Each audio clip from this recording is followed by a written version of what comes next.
तो आप देख सकते हो इस क्वेश्चन में CH3 जैसे यहाँ पे फर्स्ट पोजीशन पे ही चांस हुआ है। जैसे मान लीजिए यहाँ पे कार्बोकैटायन जो बन रहा था वो कितने डिग्री का था, 2 डिग्री का था। और जैसे ही 1-2 हाइड्राइड शिफ्ट से 1-2 मतलब इस कार्बन से के बीच में हाइड्राइड शिफ्ट यदि आप करोगे तो तुरंत 2 डिग्री से कितने डिग्री में कन्वर्ट हो गया, 3 डिग्री में कन्वर्ट हो गया। तो देखिए अगर एग्जाम में ऐसे क्वेश्चन दिया है OH माइनस लिखा हुआ है तो आप तुरंत क्या करोगे, यहाँ ब्रोमीन की जगह पे क्या जोड़ दोगे, OH जोड़ दोगे। लेकिन ये वाला जो प्रोडक्ट आपका होगा वो क्या होगा, गलत होगा, क्योंकि आपको पता है कि जो कार्बोकैटायंस होते हैं उनमें रीअरेंजमेंट का भी गुण पाया जाता है।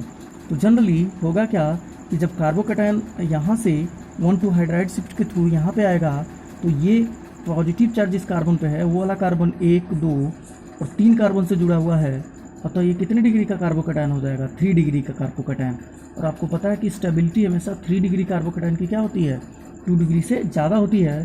तो जनरली जो OH माइनस है वो जाके किसको अटैक करेगा, 3 डिग्री कार्बोकैटायन को अटैक करेगा और मेजर प्रोडक्ट आपका क्या हो जाएगा, ये वाला हो जाएगा। बनने के लिए भी बनेगा लेकिन इसकी अमाउंट क्या होगी, लेस होगी, और ये हाई अमाउंट में बनेगा, इसलिए इसको हम क्या कहेंगे, मेजर प्रोडक्ट कहेंगे। जो रीअरेंजमेंट है वो फर्स्ट पोजीशन पे ही होना चाहिए। जैसे एग्जांपल की बात करूँ मैं, जैसे देखिए अगर ऐसे आप लिखते हो तो देखिए अगर मान लीजिए यहाँ पे क्या जुड़ा है, क्लोरीन जुड़ा हुआ है। अगर यहाँ पे क्लोरीन जुड़ा हुआ है और आपको अगर OH माइनस यहाँ पे लिखा हुआ है तो आप देख के पता है आपको SN1 अभिक्रिया इसमें होना है। तो SN1 अभिक्रिया में आपको पता है कि सबसे पहले क्या करेगा, यहाँ से क्लोरीन माइनस क्या हो जाएगा, भाग जाएगा। तो आपका मिलेगा CH3 bond C C bond C bond C bond C bond C bond C, और यहाँ पे क्या आएगा, क्लोरीन निकल जाएगा। तो यहाँ पे क्या आ गया, कार्बोकैटायन आ गया। तो अगर यहाँ पे कार्बोकैटायन है और ये कार्बोकैटायन कितने डिग्री का है, 2 डिग्री कार्बोकैटायन है, क्योंकि ये 2 कार्बन से क्या हुआ है, जुड़ा हुआ है। अब देखिए अगर यहाँ पे 2 डिग्री कार्बोकैटायन है और अगर अब देखिए यहाँ पे ये वाला जो कार्बन है वो कितने डिग्री का है, 2 डिग्री कार्बन है, और यहाँ पे इसकी वैलेंसी प्रूव करने के लिए 2 हाइड्रोजन होंगे ही होंगे। तो अब यहाँ पे हाइड्राइड शिफ्ट नहीं होगा, हाइड्राइड शिफ्ट यहाँ पे नहीं होगा, हाइड्राइड शिफ्ट बिल्कुल नहीं होगा।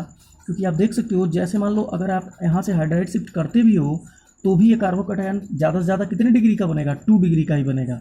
तो पहले से ही 2 डिग्री का है तो अब बाद में 2 डिग्री नहीं बन सकता, बनेगा तो 3 डिग्री की पॉसिबिलिटी है, तभी रीअरेंजमेंट होगा, नहीं तो रीअरेंजमेंट नहीं हो सकता। इस वाले केस में जो प्रोडक्ट आपको मिलेगा CH3 bond C bond C bond C bond C bond C bond C,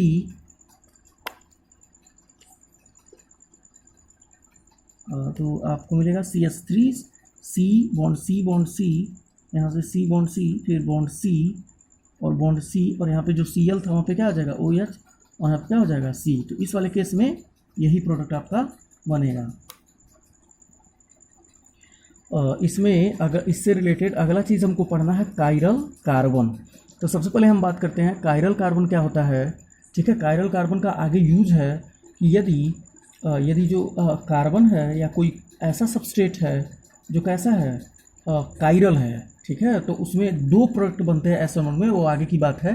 तो सबसे पहले हम ये जानते हैं कि कायरल कार्बन क्या होते हैं। आपको पता है जो कार्बन होती है उसकी वैलेंसी कितनी होती है, 4। कार्बन की वैलेंसी कितनी होती है, 4। मतलब कार्बन से 4 ग्रुप क्या हो सकते हैं, जुड़ सकते हैं। और यदि कार्बन से जुड़े हुए चारों ग्रुप क्या है, डिफरेंट हैं, क्या है, डिफरेंट, अलग अलग हैं, तो उस कार्बन को हम तब कहते हैं, वो कार्बन कैसा है, कायरल कार्बन है, कायरल कार्बन है।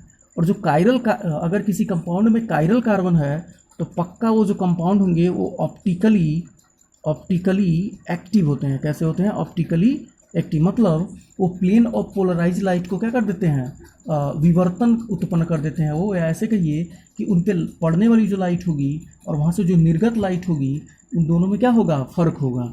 तो जो कायरल कार्बन होते हैं मतलब एक ऐसा कार्बन जिससे जुड़ने वाले चारों ग्रुप क्या हैं, डिफरेंट, तो ऐसे कार्बन को हम कहते हैं कायरल कार्बन। और जो कायरल कार्बन होते हैं वो ऑप्टिकली एक्टिव होते हैं। जैसे एग्जांपल की बात करें, जैसे आप देख सकते हो, जैसे मान लीजिए कार्बन, यहाँ से जुड़ा है क्लोरीन, यहाँ पे जुड़ा है फ्लोरीन, यहाँ पे जुड़ा है ब्रोमीन और यहाँ पे जुड़ा है आयोडीन। तो ये वाला कार्बन कैसा होगा, ये कायरल कार्बन होगा, क्योंकि सब जगह जो ग्रुप जुड़े हैं वो कैसे हैं, डिफरेंट हैं। दूसरा एग्जांपल देख सकते हो, C bond H bond CH3 bond Br bond C2H5। ये वाला कार्बन भी कैसा होगा, कायरल कार्बन होगा, क्योंकि यहाँ पे जुड़ने वाले जो चारों ग्रुप हैं कैसे हैं, आपके डिफरेंट ग्रुप हैं।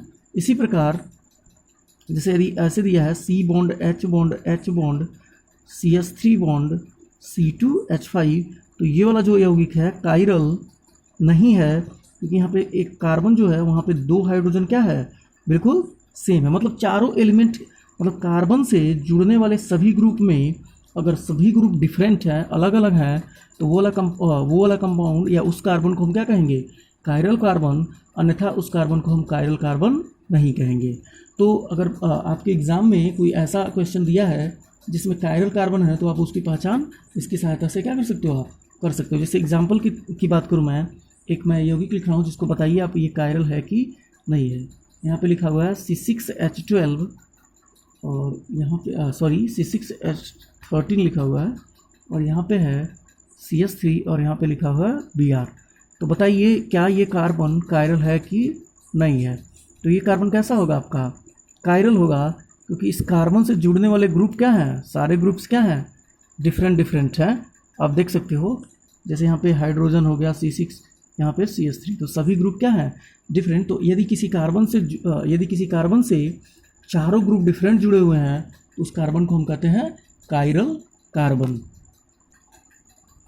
जो कायरल कार्बन था उससे रिलेटेड आपका जो हेडिंग है त्रिविम रासायनिक प्रमाण, या जिसको हम बोलते हैं स्टीरियोकेमिकल एविडेंस। मतलब जो SN1 अभिक्रिया होती है उसमें यदि कार्बन कायरल है तो उसमें 2 प्रोडक्ट बनता है, न कि 1 प्रोडक्ट बनता है। तो चलिए इस कार्बन को आप देखिए ABCX, मतलब एक हैलोजन जुड़ा है और बाकी डिफरेंट ग्रुप जुड़े हैं। तो ये वाला जो कार्बन होगा वो कैसा होगा, ये कार्बन कायरल कार्बन है। कैसा कार्बन है, कायरल कार्बन है। ये जो कार्बन आपको मिलेगा वो कैसा कार्बन होगा, कायरल कार्बन होगा आपका, कायरल कार्बन। तो यदि कायरल कार्बन है और इसमें SN1 अभिक्रिया होनी है तो क्या हो जाएगा, यहाँ पे एक इंटरमीडिएट बनेगा जहाँ से हैलोजन क्या हो जाएगा, फर्स्ट स्टेप में बाहर निकल जाएगा, और यहाँ पे C पे होगा एक पॉजिटिव आवेश। तो इसको हम कहते हैं कार्बोकैटायन। ये क्या है, इंटरमीडिएट है। क्या होगा, ये इंटरमीडिएट, रिएक्शन इंटरमीडिएट है ये। तो इंटरमीडिएट क्या हो गया आपका, कार्बोकैटायन।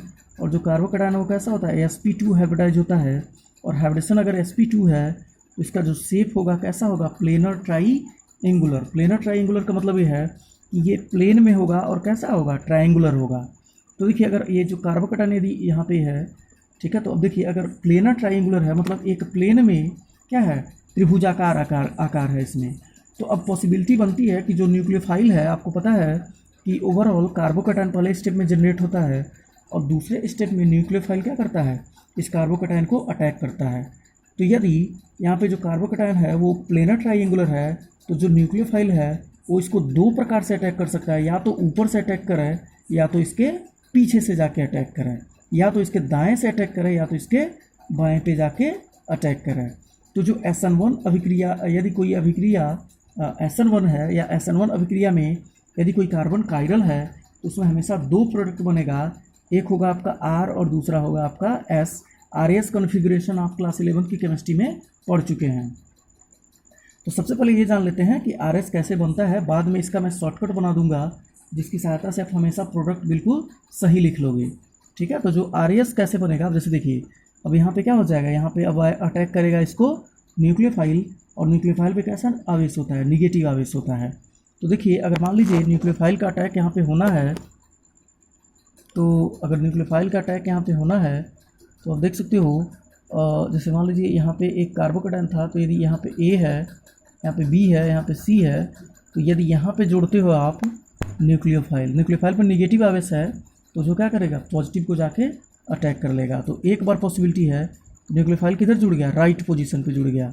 दूसरा प्रोडक्ट आपका क्या होगा, दूसरा प्रोडक्ट आपका होगा कार्बोकैटायन, और इस बार न्यूक्लियोफाइल किधर से जुड़ेगा, लेफ्ट से जाके जुड़ेगा, ठीक है। तो न्यूक्लियोफाइल किधर जुड़ेगा, लेफ्ट से जुड़ेगा, और बाकी को आप क्या करिए, ऑर्डर में लिख सकते हो A, B और C, ठीक है। तो जो यदि SN1 अभिक्रिया में यदि कोई कार्बन कायरल है, यदि कायरल कार्बन है तो उसमें हमेशा 2 प्रोडक्ट बनेंगे, एक R होगा और दूसरा क्या होगा, S होगा, या एक को D कहोगे तो दूसरे को क्या कहोगे, L कॉन्फ़िगरेशन कहोगे।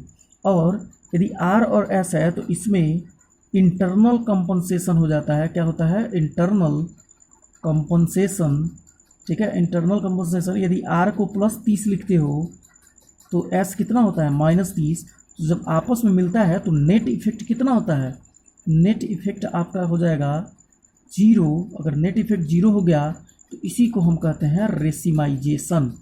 ठीक है, रेसिमाइजेशन आपके एनसीईआरटी में लिखा हुआ है रेसिमाइजेशन या रैस्मिक मिश्रण। रैस्मिक मिश्रण इसको कहते हैं, रैस्मिक मिश्रण इसको कहते हैं। जैसे जो शॉर्टकट है वो इस प्रकार से है आपका कि जैसे मान लीजिए आपको कोई क्वेश्चन दिया है कि जिस पे कोई न्यूक्लियोफाइल का अटैक है और ये जो कार्बन दिया है वो कैसा है? कायरल कार्बन है। ये हमेशा तभी होगा, हमेशा कायरल कार्बन होगा तभी 2 प्रोडक्ट बनेगा, नहीं तो हमेशा एक ही प्रोडक्ट बनेगा SN1 में। तो यदि देखिए अगर यहाँ पे कार्बन कायरल है और एक न्यूक्लियोफाइल का इस पर अटैक होना है तो देखिए जो प्रोडक्ट बनता है वो कैसे बनता है? देखिए सबसे 2 प्रोडक्ट आपका बनेगा। ठीक है, तो जैसे मान लीजिए OH- है तो इस Br को हटा के वहाँ पे क्या जोड़ दीजिए?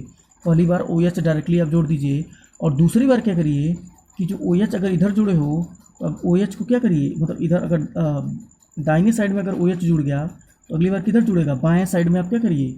OH जोड़ दीजिए और बाएं साइड का जो पोजीशन है उसको क्या कर दीजिए? जहाँ पे OH यहाँ पे जुड़ा है उस साइड कर दीजिए। मतलब पहली बार OH इधर, दूसरी बार OH इधर और हाइड्रोजन को क्या कर दीजिए? इस डायरेक्शन में कर दीजिए और बाकी CH3C2H5 को आप बिल्कुल वैसे रहने दीजिए। ठीक है, तो अगले सेक्शन में हम ये जानेंगे कि कैसे आरएस कॉन्फ़िगरेशन निकालते हैं। ठीक है, ये शायद आपको भूल गया होगा तो मैं अगले सेक्शन में एक वीडियो के थ्रू आरएस कॉन्फ़िगरेशन आपको बता दूंगा। फिर इसका प्रोडक्ट लिखना बिल्कुल आपके लिए और भी आसान हो जाएगा। Thank you.